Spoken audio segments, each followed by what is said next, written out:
everybody, welcome back to my YouTube channel. My name is Mayan and I'm a final year vet student at Cambridge, and today's video is about an interview with Gemma Levy, who is a final year vet student at Surrey, and we will just be talking about how she chose Surrey Vet School and tips and tricks on applying to vet school. I've listed timestamps to different parts of the video in the description box down below, so check that out. And yeah, let's go. Good morning, nice to meet you. So my name is May, I'm from Cambridge Vet School, and today I'll be interviewing Gemma. Gemma, would you like to introduce yourself? Hi, I'm Gemma. I'm about to go into my final year at the University of Surrey Vet School. Cool. So why did you choose to go to Surrey Vet School? So for me, it was a bit of everything. So the location, I live in London. So I wanted somewhere that I could live away from home, but also come back home whenever I wanted. Yeah. So Surrey was a really good distance for me. It takes about an hour to get home. Okay. They're also, the way they advertise themselves is all about practical skills, and it's a very practical course. Going somewhere that was focused on the practical aspect of veterinary medicine rather than just the academics was really important for me as well. And also just the environment, they're so friendly there, and the way that they do campus living, and you're completely integrated with other students from different courses. So I liked that I wasn't surrounded by vets all the time, as nice as vets are. Oh, I see. How big is your cohort? So my year is about 120. Okay. I don't know how that relates to other vet schools. Well, Cambridge is quite small, so we have 60 in our year. We're really, really small. But I think most places have about 100, I guess, to 200 people. Yeah. And how's it like going into final year? Terrifying. Exciting but terrifying, especially with coronavirus going on and everything. Yeah. And we're still not 100% certain what's happening next year. Oh, I see. So it's just changed everything a bit because placements can't happen. It's scary, but it's exciting. Yeah. Did they tell you when you're going to resume term, or how is it going to work? work? So all of our placements are being postponed until January. Okay. And we have virtual teaching from the end of August. Okay, fair enough. Yeah, we've had some online teaching as well so far, but we're starting back in September. Sorry? Have you been enjoying it? It's weird, but like at least it gives you something to like look forward to. Yeah. Which other universities did you have to consider when you were applying? So I looked at most of the vet schools. I actually grew up wanting to go to Edinburgh. That was my dream. But I went for the interview and I liked it and I still applied, but I wasn't as comfortable there as other vet schools. I ended up applying for Nottingham, Edinburgh and Bristol as well as Surrey. And Nottingham was the other offer that I accepted because that had a similar vibe. Like very friendly and still quite close to home. It's a bit further, but it was still quite close, and they were really nice and welcoming there. I see. So you went to like the open days for both of the vet schools? Yeah, and I find that interview days really help. Like once you've applied, going for the interview, you get a real sense of what the vet school's like and how friendly they are and things like that, and if you fit in. That's quite true. Yeah, because there's often older students there that you can talk to, and I found that really useful. Interrogated them. Interview them one by one. Yeah. So what is the campus like in Surrey? It's really nice. So there's the main campus, which is for all the students, and that's got some accommodation on it, and then all the other subjects, all their teaching is there. The vet campus is about a 15-20 minute walk away. Oh, it's quite close. Yeah, it's quite close. At first you're like, oh, it's so far away, and then you do it every day and you realise that actually it's very close by. Yeah. So there, the sports park and all the sports facilities is on the same campus as the vet campus, just because they've got space. Okay. And then the actual vet school, we've got our main building, which got our lecture theatres in it and the study rooms, and we've got like a fake vet practice because we don't have a hospital at Surrey. It's all partner practices, so we've got little consulting rooms and things that we can practice in, which I really like. And then we've also got a pathology building, so that's where you do all your dissections and postmortems and things like that. And also got another building which got all of our live animals in it, so we have 6 horses at the moment, I think, that live there during term time, and then we get some cows in and some sheep. Are these your practice animals?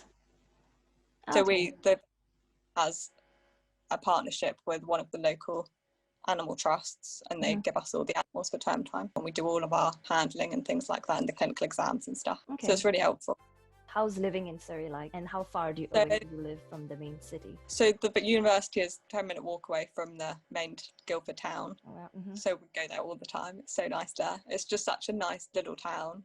It's got, you know how Cambridge's got that old aspect to it, kind of vibe as well, obviously a lot smaller. Really? Oh, I have to go and see. Yeah, it's really nice. I'd recommend it. So first year you're put with other students, and you can either be on the main campus or the vet campus. So non-vet students can live on the vet campus as well. Okay. Which is quite nice, especially for sporty people, because all the sports facilities are there, so it makes it really easy to get to. Do you play a sport? I don't at the moment. I go to the gym a lot. Oh, nice. So that was first year, and then second year you can choose where you live, so you get a house with other students. And do you go through the university to apply for accommodation, or is it through like landlord, like private? So first year is all university accommodation. You just apply. Well, I think when you accept your offer, you apply for accommodation, but then from then on it's all landlords. But there are houses everywhere over Guildford, so you can be as close or as far from the vet school as you want. Okay. How much is rent usually? It's quite expensive. It can range. Oh, okay, fair enough. Probably at an average of 500 a month. Okay. Maybe a bit, which out of London I think is quite expensive. Yeah, that's true. Oh, wow. Yeah, because it's a community town, so it's designed for people who work in London anyway, so it can be a bit more, but obviously it's not as expensive as accommodation at the RVC would be. And you mentioned how they market themselves as like a practical university. Did you get loads of practical stuff all throughout your 5 years, right? Your course? Yeah. So the first year you focus on anatomy and physiology, then the second year focus on disease and pathology, like that, and then third year is more about treating the diseases, and then fourth year is when it gets properly clinical. So first year with anatomy there was a lot of dissection. It was quite intense, the dissection, but I found that so useful because I'm a very visual person and I like to be hands-on, so it was important for me to feel everything, and a lot of group work as well. That's really good. Yeah. Also you sort of lagged a little bit. Give me a sec to check my internet. Okay. What was I going to say? Oh yeah, group work at vet school. Find that really helpful for making friends as well. It's nice to be close to people, and that I think I made most of my friends from being in groups with people, and just like the way of learning. I love the discussion and things, and I think that's a lot about being a vet is teamwork. We have a lot of case-based learning, so they'd present a case to us and we'd have to work through it as a group. Okay. And kind of diagnosis and treatment and things like that, and I like that as a group because everyone comes up with different ideas and you can think about how other people think as well. So how is EMS organised in Surrey? So it's quite independent from the vet school for us. We have 12 weeks of animal husbandry, so AHEMS, and then we have 6 weeks of preclinical. I don't think other vet schools have. That's being in a vet practice, but not actually, you don't have the skills to do anything yet, so it's more of an observation role. But I found that quite helpful because you see cases a bit earlier than you probably would. Yeah, I only went for vet practice EMS in 4th year. So then after 3rd year, we have clinical EMS as well. So I think that's the same, but that's been cut short because of Corona for us. Yeah, coronavirus. Yeah, same. Yeah, annoying. And did you have to organise it yourself? Organise it all yourself. If you're having difficulties, you can go to the vet school and there's a placement team that will help you. But okay, you have your own database and stuff? So the vet school has a database. It's like a map, and with all the different types of practices.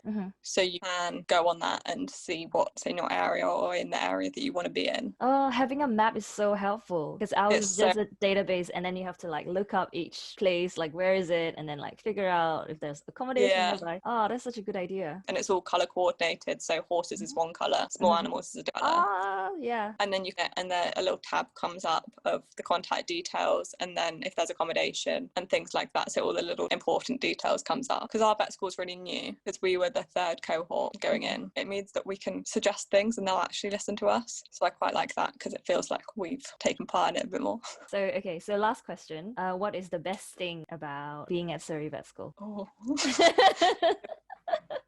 Best.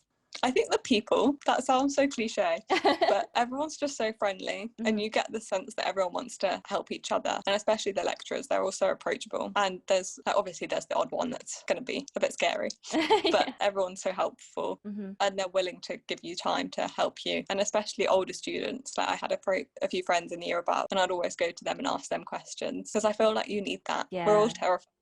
Yeah. So do you have any advice or like tips for future applicants who want to go into Surrey Vet School?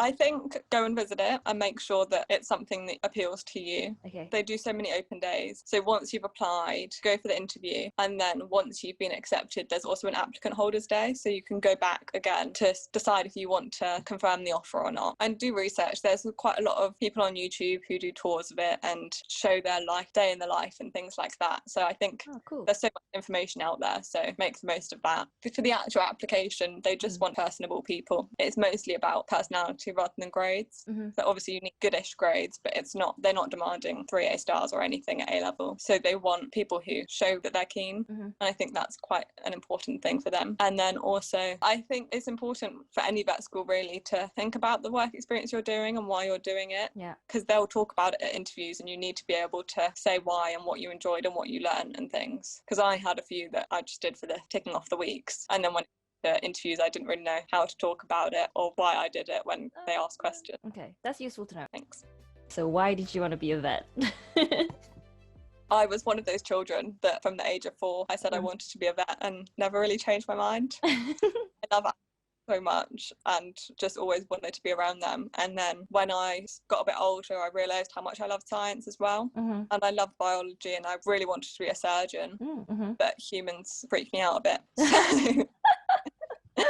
Just human medicine wasn't for me, and then just being a vet always appealed to me. There was no point that I was turned off it. I went to my first work experience when I was 15 and just loved it, and I think that was the time that I thought, okay, if I like this then I'll go ahead with it, but if I don't then I need to find something else that I want to do, and luckily I really liked it. Yeah. Did you have any plan B? No. Which was really stressful for me. Because even now, I still get stressed about it. I'm like, what if when I start a job, it doesn't actually end up being what I want? Yeah. Because there's nothing else that I think I'd be happy doing. Yeah. So you can't. Vet is like the one for you. The one. The one. The only one. Yeah. Do you have any pet? I've got a cat. She's 18. Oh wow, 18. She keeps me going. She's my motivation, definitely. Like, I practice on her all the time. Nothing too invasive. Yeah. Like clinical exams and stuff like that. I find that really helpful. The poor cat had to suffer through it, but she got lots of treats in the process. Oh, that's so cute. So how I met Gemma was through Instagram, when I found her Instagram handle, Detective Vet. Yeah. Is that how you call it? Yeah, Detective Vet. So I guess we were just discussing about how we feel about social media and like why vets are on social media. So yeah, what are your thoughts about it, Gemma? So I think it's really important, especially once you've graduated, to educate the public a bit and show that we are human and that, you know, we have lives, but we're also we have lives.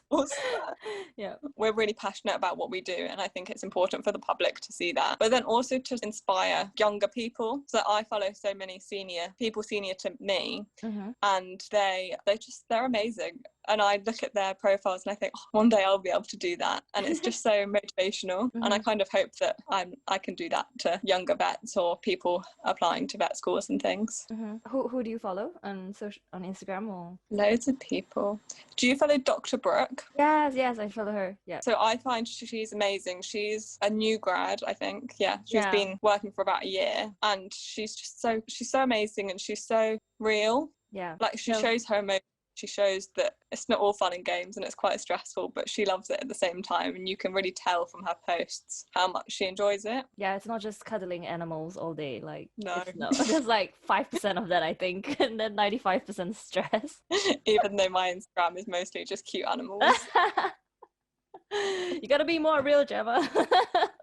So you're planning to take your Instagram with you as you start your job and stuff like that? Yeah, I think especially the first year of a job is everyone's always told me that that's when you learn the most. Yeah. So I think I'm going to have so many experiences that I want to share, and I'll probably have a lot of meltdowns as well that I should probably share as well.